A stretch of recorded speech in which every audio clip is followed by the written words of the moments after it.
more than his antics, it was his stories that frightened people the most.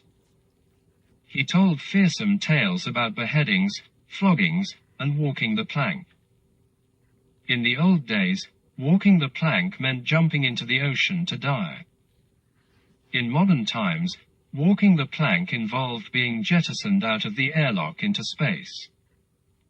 In some stories, men were buried up to their necks and left to boil in the sun while crabs ate their eyes. To hear him tell it, the skipper kept company with some of the wickedest men God ever set loose upon creation. The lurid details shocked our senses almost as much as the crimes themselves. My mother often complained he'll be the ruin of us yet.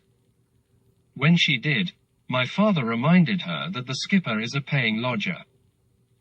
She would wring her hands, then insist people would stop coming because they feared his bullying and stories of mayhem and murder. In her imagination, his stories sent our customers shrinking to their beds. They would pull the covers over their heads and be too afraid to close their eyes. Although my mother had a point, I believed his presence did us more good than harm. Yes, people appeared frightened, but looking back, I'm sure they rather enjoyed it. His stories provided an exciting escape from our quiet, backwater life. A group of younger men, who worked the loading docks in New Providence, seemed to admire him most.